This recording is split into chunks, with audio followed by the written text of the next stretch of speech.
Hi, I'm Lisa Fletcher, and you're in The Stream. As The Stream continues to look at Black History Month, today we examine the evolution of the N-word and ask, in using it, have African Americans reclaimed racist language?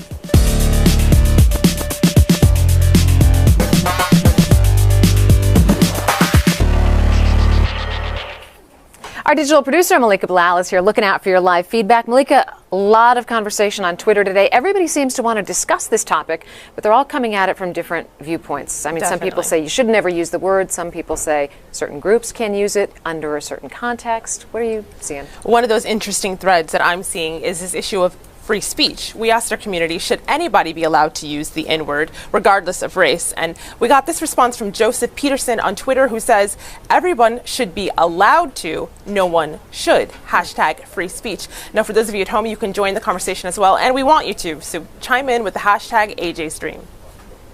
And remember, you can join the discussion in a number of different ways, including using Facebook. Just go to facebook.com/AJStream and like us. I am Essence Henderson, a senior biochemistry major at Alcorn State University. I am in the stream. Are you brave enough to join me? I am brave enough to join her. The N-word has always been associated with the white domination of slavery and discrimination faced by African Americans. That's why for many it just causes a complete firestorm when it's used. In one recent instance, a film critic was speaking with actor Samuel L. Jackson about the excessive use of the word in the film Django Unchained. The interview became incredibly uncomfortable when Jackson insisted the critic actually say the word. Take a look. There's been a lot of controversy surrounding the usage of the N-word in this movie. No, nobody, none. The word would be... Oh, I don't want to say it. Why not? I don't like to say it. Have you ever said it? No, sir. Try it. I don't like to say it. Try it! Really? Seriously? We're not going to have this conversation unless you say it. You want to move on to another question? Okay, awesome. I don't want to say it. Come on. Will you say it? No. That's not the same thing. Why do you want me to say it? They're going to bleep it when you say it on your show. Say it. I can't say it. If I say it, this question it won't make air. But today, with the influence of hip-hop, some African Americans say it is evolving into a term of endearment used within the community. But the debate rages on, as many fear that the popular use of the word, even in an attempt to alter its meaning, disconnects black youth from their history. Now, you will notice throughout the course of the program, we are choosing not to use the word itself. Everyone knows what it is, and we feel we don't actually need to say it to get our point across.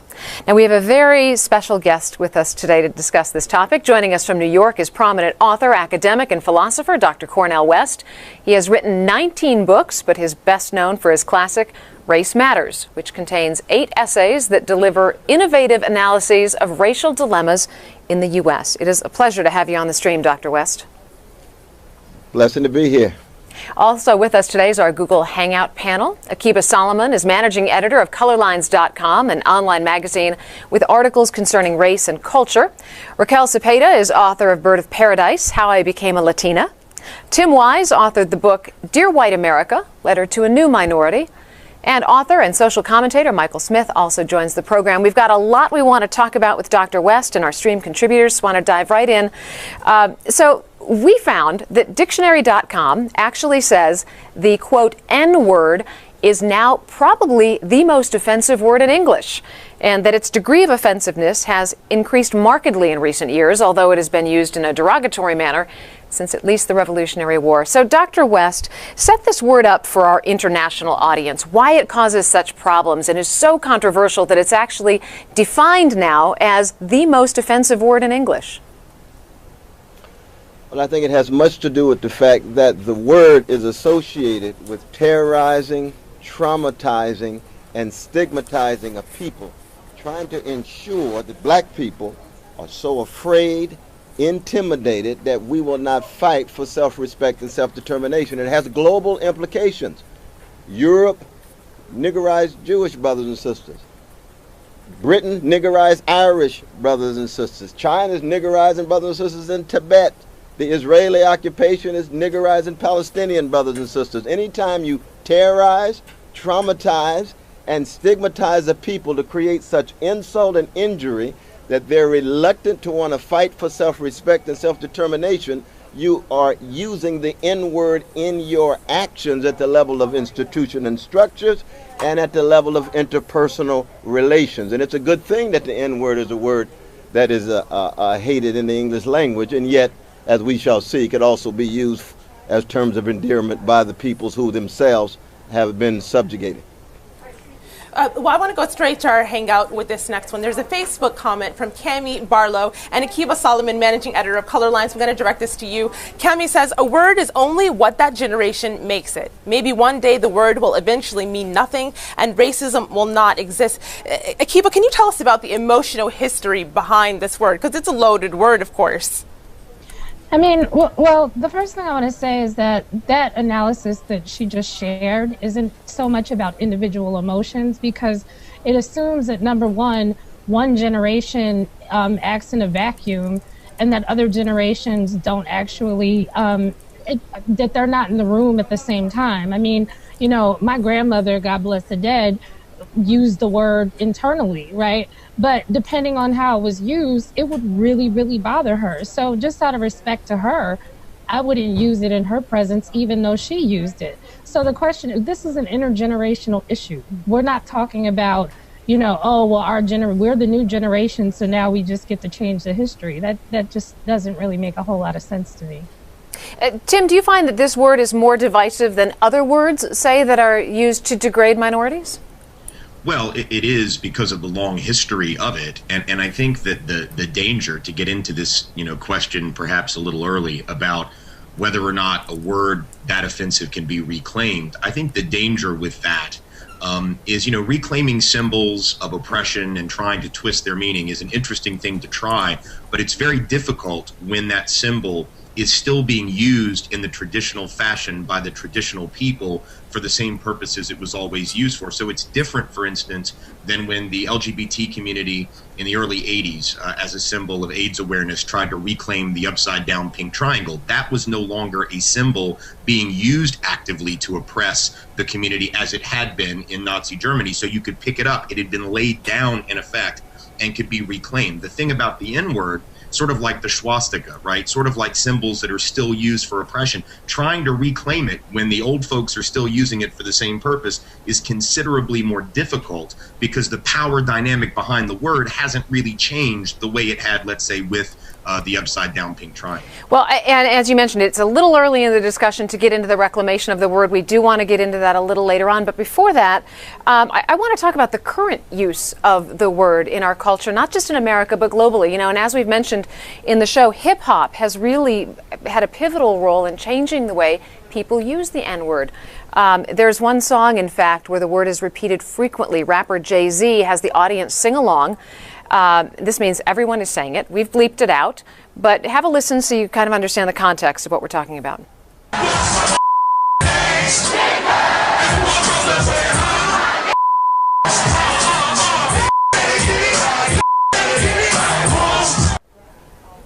Okay, so if you didn't hear what was being said, he says "jigga my," and then he holds the microphone to the audience, and then they say the N-word. Now here is Jay-Z defending himself against criticism of using the word, saying that the meaning has changed. Our generation, you know, we took that word and turned it into a term of endearment, because words are, you know, people give words power.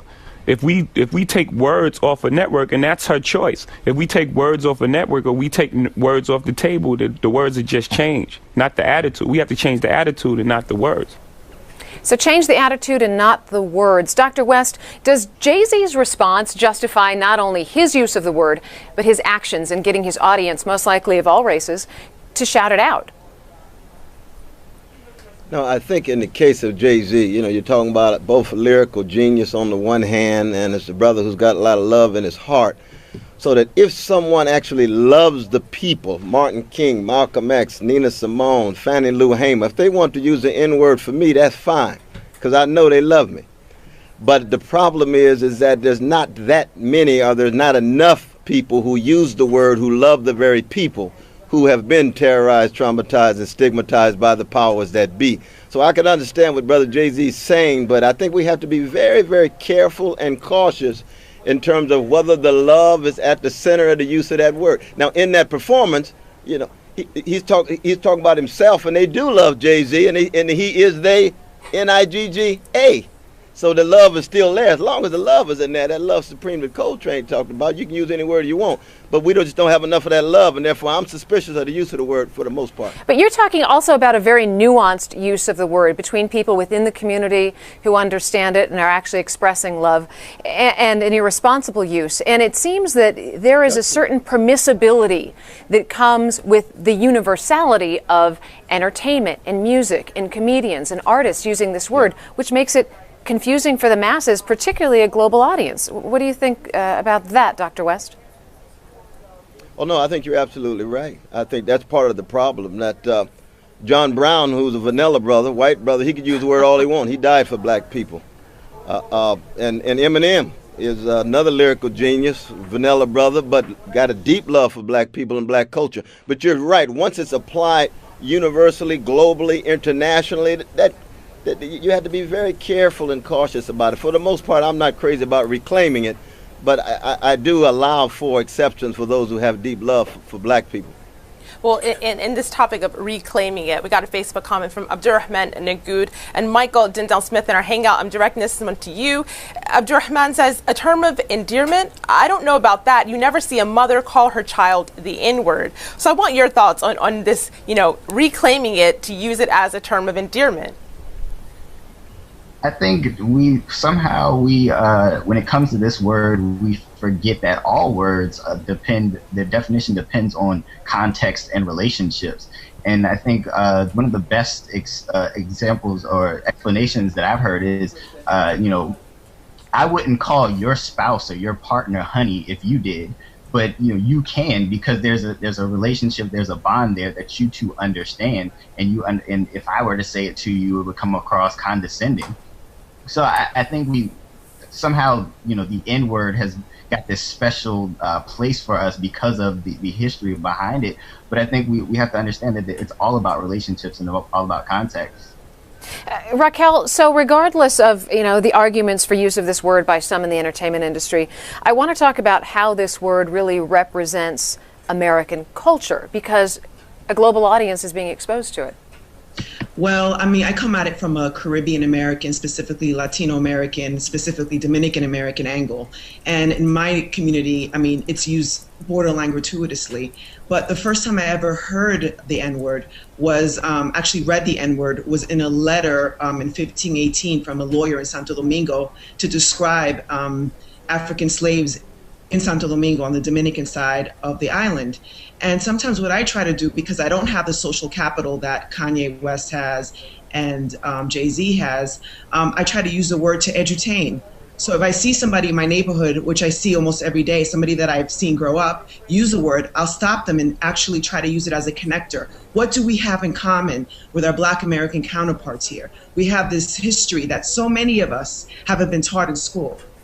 And I try to use it as a way to, kind of go in and talk to and explore the issues and try to actually connect. Because people in the diaspora, that's what we have in common. We have this, legacy of slavery.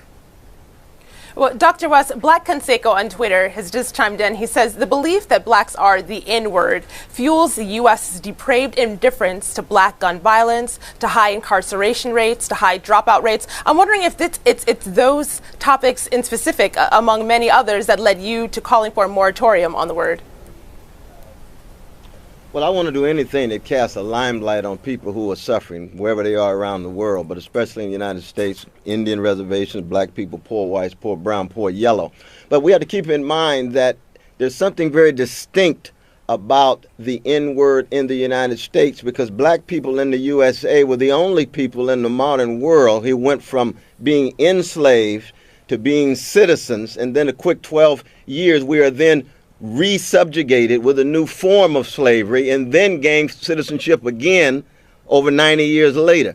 Even given the tremendous struggles of our brothers and sisters in the Caribbean and so forth, they had vicious forms of slavery, but there was no terrorism in the form of Jim and Jane Crow. They may have had certain discriminatory laws, but they didn't have the lynching every 2.5 days for half a century by whites lynching blacks. So that there's something distinctive about the kind of niggerization of black people in the States versus other kinds of niggerizations in the Caribbean or as I said, Irish versus British, or Jews versus Europe, or Palestinians vis-a-vis Israeli occupation. And we have to be very specific about the kinds of terror and trauma and stigma and the magnificent resistance and fight back.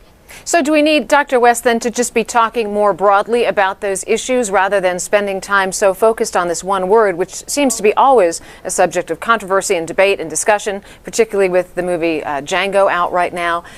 Have we narrowed the focus too much and we need to broaden it out?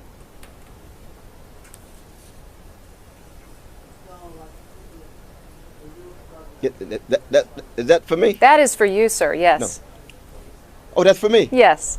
Oh, I thought it was for the other voices. I mean, no, I think we can talk about this on a number of different levels. I think that we can talk about this on individual level as it relates to various art objects, films, and so forth. We can talk about it historically. We can talk about it structurally in terms of institutions. And I think in the end, you know, people are going to make their choices. Richard Pryor says he wants to use it at a certain moment in his career. Later career, he says no. But the important thing is that he knows that black people have dignity and decency and deserve self-respect and self-determination. And that, for me, is the bottom line. Akiba, I want your thoughts on this, especially in regards to something that Lisa just brought up. That's our community's asking the same question. Mecca Donna says, why is this even a question for people who are not African Americans? This should never be. It's something for African American people to address. Another one from Dawood Walid, who says, is this even a question to pose to non-black Americans to begin with? My visceral response is no. Akiba? Well, I think number one, I mean, and Raquel touched on this, this isn't a Black American issue per se. This is an issue of diasporic people of African descent who have been enslaved and who have had that word used to describe them, right? And where we lie within a certain power structure. And so I do think that this is something that people who are not necessarily African American can weigh in on. The issue, though, is who has the power and whose words actually stick when you weigh in. If somebody else is given premium over, you know, your words, or they're able to shout you down because they have systemic racism and classism behind them, then maybe they shouldn't discuss it. But the bottom line is it depends on the discussion. Like, this isn't just something where we're just sitting around, you know, chopping it up. But also, I just want to say, sort of in my personal life, I've encountered people, white people, who have used that word, found it incredibly disrespectful, confronted them, and they insisted that, you know, Q-Tip or whoever gave them a right to say it. And my issue with that is, if that's what you want to do, that's fine, but there are definitely going to be consequences. So we can debate whether it's okay or not okay or whatever, but as Dr. West said, you're making a choice. And it's my choice to back you up if you do that, if I tell you that it's disrespectful to me. Well, Raquel, Akiba just said something interesting. She said it's about whose words stick. Now, there's a tweet here from Jose in Fremont who says, a song is an artist, painter. I don't agree with changing any artist's work. If a rapper says it is who they are, then who am I to alter it? Now, Raquel, of course, you went recently to Sierra Leone with a member of the Wu-Tang Clan, and something happened when you went into a club. Can you tell us about that? Well, I like to address something else first. I think it's more important than that. Go for it. I think it's very divisive to say, like, you know, who can say it, who cannot say it, non-blacks, this, that. I mean, you know, at the end of the day, hundreds of years before anybody was saying it in this country, they were saying it in the Caribbean. And I think that we need to see how this affects everybody, because we have more things in common being diasporic than we don't.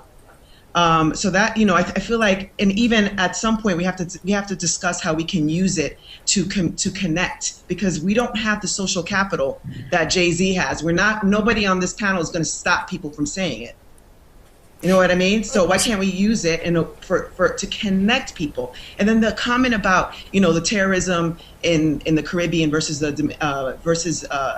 North America. I read a lot of accounts where it's just as heinous. Maybe, you know, I mean, I don't think that we should like weigh in who had it worse. It's a word that was used for during the transatlantic slave trade. And the first place that had slaves in the New World, in the Americas, was the Dominican Republic. Therefore, we should discuss, you know, I try to discuss with my own community how this connects us instead of divides us, because I'm not going to stop anybody from saying it. So, Dr. West, pick up on that a little bit in terms of the context of the word. We know that you are not an advocate of using the word, but does context play a role? Oh, absolutely, absolutely. And my dear Caribbean sister has a very important point in terms of the just how heinous white supremacist domination has been in the hemisphere as a whole. And it's not a matter of ever engaging in what Albert Camus calls the algebra of blood. We're not trying to determine who suffered the most and so forth. We're trying to be historically specific about the kinds of terror and the kinds of trauma and the kinds of stigma. And of course, a lot of it has to do with demography and region. If you're in Jamaica, then you had a black majority, even given the vicious treatment of the white elite vis-a-vis that black majority. As opposed to the United States, we've never had a black majority. So when the terror, when the lynching took place, there's a different kind of trauma and different kind of terror, given the fact that you have such small numbers. Those are the kinds of things we need to talk about that do bring us together. In the end, you have to, my sister's right, we've got to come up with languages that do bring us together and see where we can courageously and imaginatively and creatively fight what we're up against. But can you use this word in particular to bring people together? Given its divisive history, is it possible to strip it of those old meanings and use it to bring people together? You know, I just don't like to impose limitations on the creativity of oppressed people. So I myself find it hard to imagine it, but there's probably some black folk out there to come up with some creative ways of bringing folk together, and that's not. I got to be open for that. You know, I got to be open to that. Well, Tim, in our Hangout, there's an interesting tweet here from David. He says, I see nothing useful to be gained by white American use of the word. Any word can be used foolishly by any fool. Tim, of course, you're the author of Dear White America, Letter to a New Minority. So our question to you is, can white Americans use the word?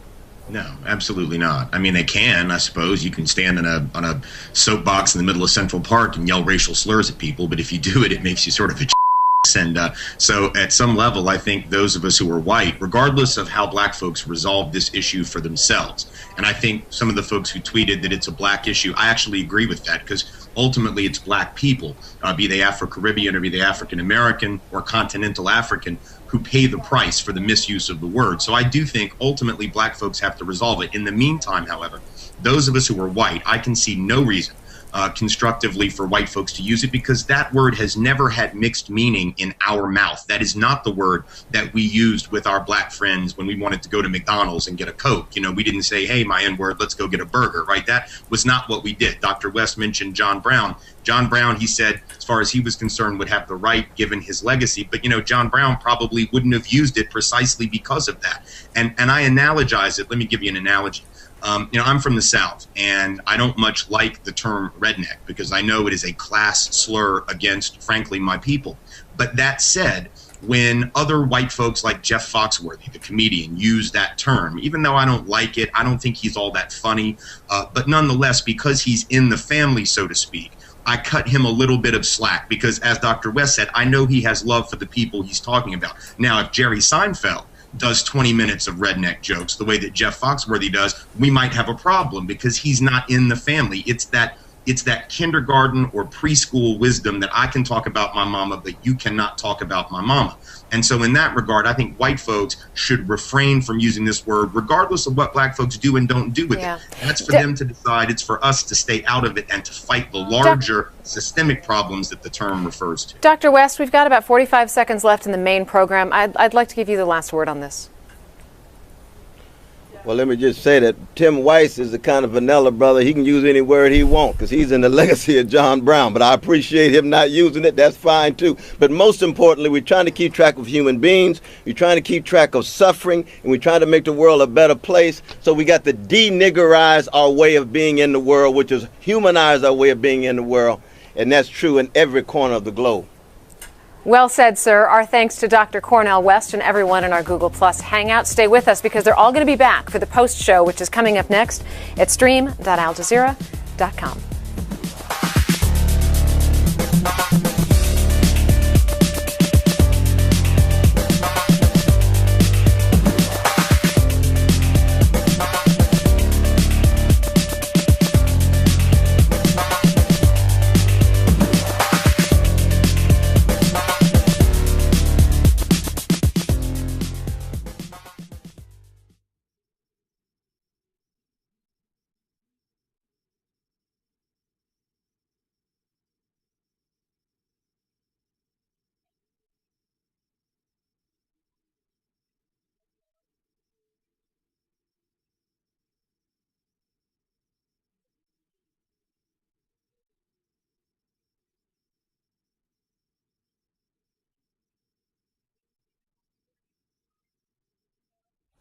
Welcome to the Stream's online post show. We're still discussing the use and evolution of the N-word.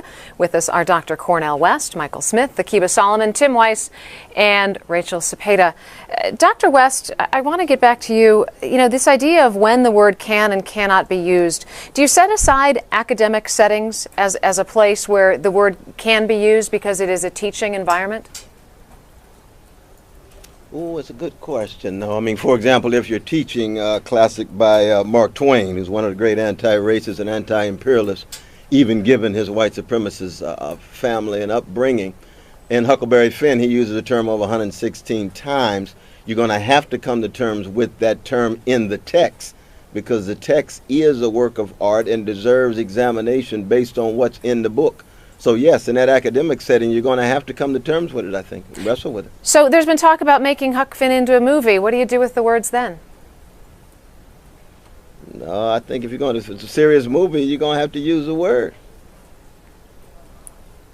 Well, Michael, in our hangout, I want to go to you with this tweet from Kadezo, who says, I would go with what Jay-Z said. It's too late to erase the word now. We just have to change the meaning. Michael, would you agree?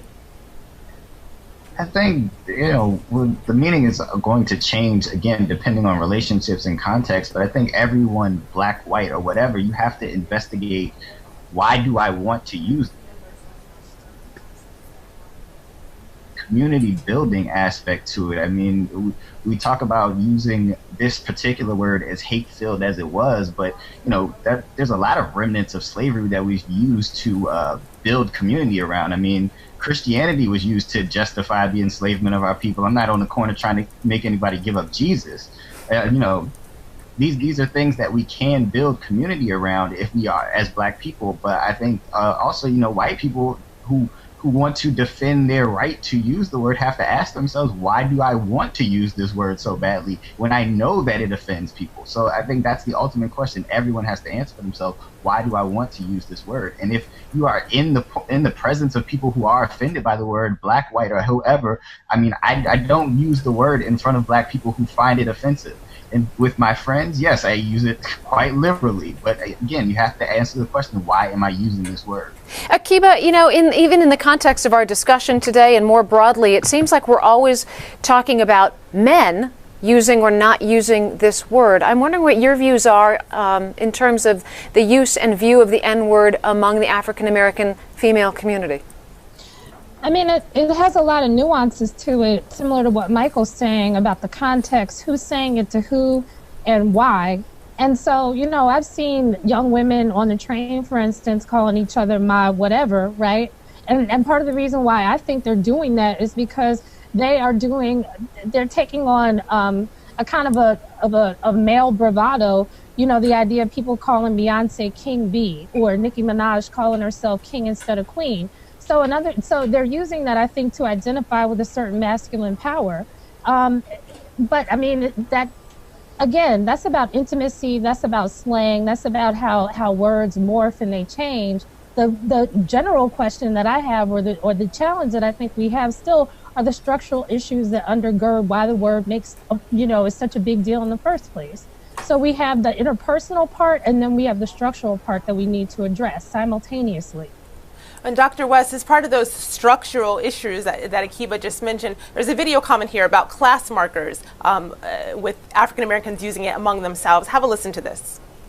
Mr. West, first of all, I'd like to say that I respect and admire you, and I'd like to know what your thoughts are on the use of the N-word as a class marker, where we use it to distinguish ourselves from so-called ignorant people, who in reality are just the victims of poverty, crime, and a society that has failed them.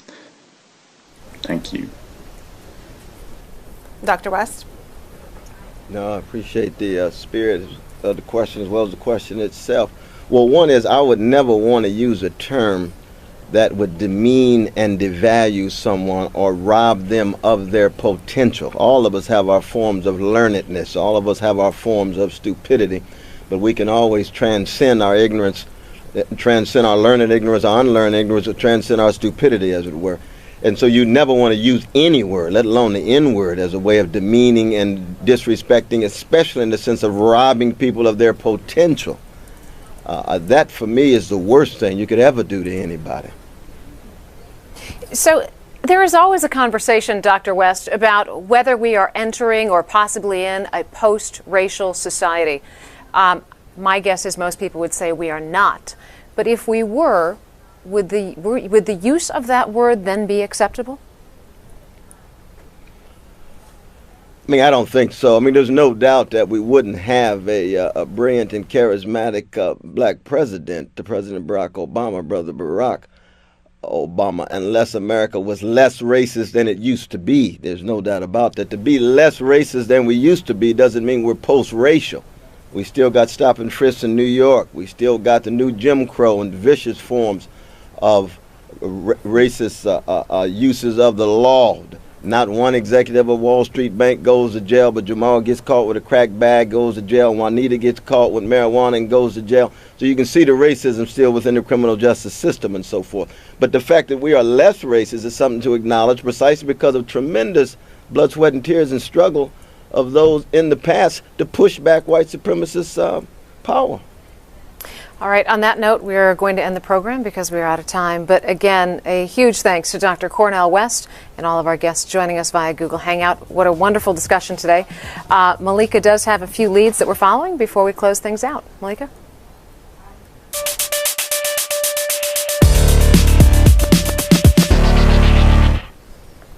It's the most talked about viral dance fad since Gangnam Style, with tens of thousands of spin-offs and millions of views on YouTube.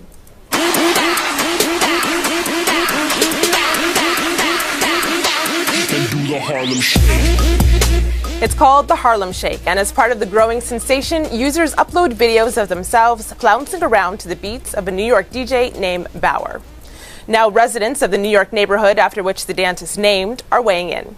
You know the history of Harlem. If you're gonna make one of these videos, please do the Harlem Shake, not just waving your arms doing a SpongeBob. Don't come down here doing that. Don't come down here. If y'all do that or in Harlem, I promise y'all would get hurt. I'm sorry. Not from Harlem. Don't do anything that's associated with it.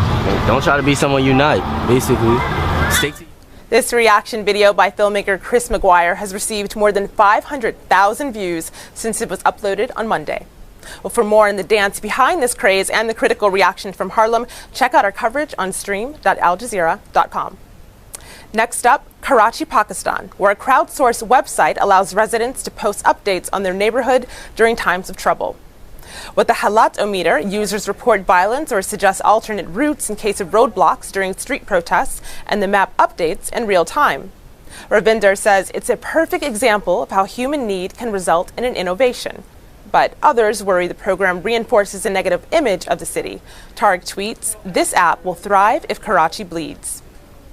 And lastly, a tattoo shop in Ontario has pledged to be as resilient as one of its recent clients, in defiance of Facebook's term of service. The shop posted this image of a tattoo commissioned for a woman who had breast cancer. Facebook promptly removed the post.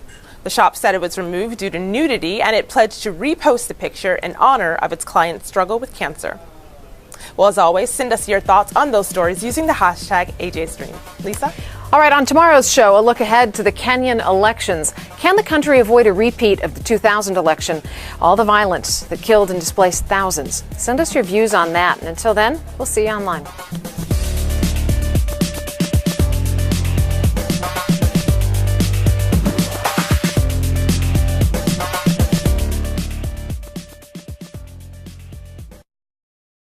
Of you at home, you can join the conversation as well, and we want you to, so chime in with the hashtag AJStream. And remember, you can join the discussion in a number of different ways, including using Facebook. Just go to facebook.com/AJStream and like us. I am Essence Henderson, a senior biochemistry major at Alcorn State University. I am in the stream. Are you brave enough to join me? I am brave enough to join her. The N-word has always been associated with the white domination of slavery and discrimination faced by African Americans. That's why for many it just causes a complete firestorm when it's used. In one recent instance, a film critic was speaking with actor Samuel L. Jackson about the excessive use of the word in the film Django Unchained. The interview became incredibly uncomfortable when Jackson insisted the critic actually say the word. Take a look. There's been a lot of controversy surrounding the usage of the N-word in this movie, and no, nobody, none. The word would be. Oh, I don't want to say it. Why not? I don't like to say it. Have you ever said it? No, sir. Try it. I don't like to say it. Try it. Really? Seriously? We're not going to have this conversation unless you say it. You want to move on to another question? Okay. Awesome. I don't want to say it. Come on. Will you say it? No. That's not the same thing. Why do you want me to say it? They're going to bleep it when you say it on your show. Say it. I can't say it. If I say it, this question it won't make air. But today, with the influence of hip-hop, some African Americans say it is evolving into a term of endearment used within the community. But the debate rages on, as many fear that the popular use of the word, even in an attempt to alter its meaning, disconnects black youth from their history. Now, you will notice throughout the course of the program, we are choosing not to use the word itself. Everyone knows what it is, and we feel we don't actually need to say it to get our point across. Now, we have a very special guest with us today to discuss this topic. Joining us from New York is prominent author, academic, and philosopher Dr. Cornel West. He has written 19 books, but is best known for his classic Race Matters, which contains 8 essays that deliver innovative analyses of racial dilemmas in the U.S. It is a pleasure to have you on the stream, Dr. West. Blessing to be here. Also with us today is our Google Hangout panel. Akiba Solomon is managing editor of Colorlines.com, an online magazine with articles concerning race and culture. Raquel Cepeda is author of Bird of Paradise, How I Became a Latina. Tim Wise authored the book Dear White America, Letter to a New Minority. And author and social commentator Michael Smith also joins the program. We've got a lot we want to talk about with Dr. West, and our stream contributors want to dive right in. So we found that dictionary.com actually says the, quote, N-word is now probably the most offensive word in English, and that its degree of offensiveness has increased markedly in recent years, although it has been used in a derogatory manner since at least the Revolutionary War. So, Dr. West, set this word up for our international audience, why it causes such problems and is so controversial that it's actually defined now as the most offensive word in English. Well, I think it has much to do with the fact that the word is associated with terrorizing, traumatizing, and stigmatizing a people.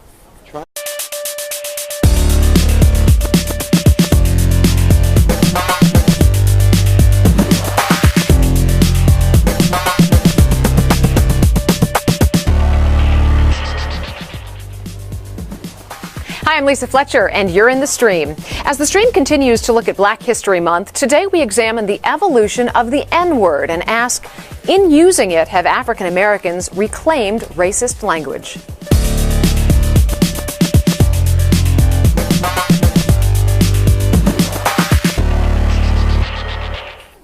Our digital producer, Malika Bilal, is here looking out for your live feedback. Malika, a lot of conversation on Twitter today. Everybody seems to want to discuss this topic, but they're all coming at it from different viewpoints. I mean, Some people say you should never use the word. Some people say certain groups can use it under a certain context. What are you seeing? One of those interesting threads that I'm seeing is this issue of free speech. We asked our community, should anybody be allowed to use the N-word, regardless of race? And we got this response from Joseph Peterson on Twitter, who says, everyone should be allowed to, no one should. Hashtag free speech. Now, for this, to ensure that black people are so afraid, intimidated, that we will not fight for self-respect and self-determination. It has global implications.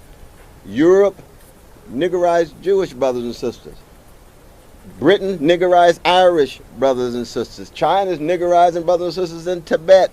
The Israeli occupation is niggerizing Palestinian brothers and sisters. Anytime you terrorize, traumatize, and stigmatize a people to create such insult and injury that they're reluctant to want to fight for self-respect and self-determination, you are using the N-word in your actions at the level of institution and structures and at the level of interpersonal relations. And it's a good thing that the N-word is a word that is hated in the English language, and yet, as we shall see, could also be used as terms of endearment by the peoples who themselves have been subjugated.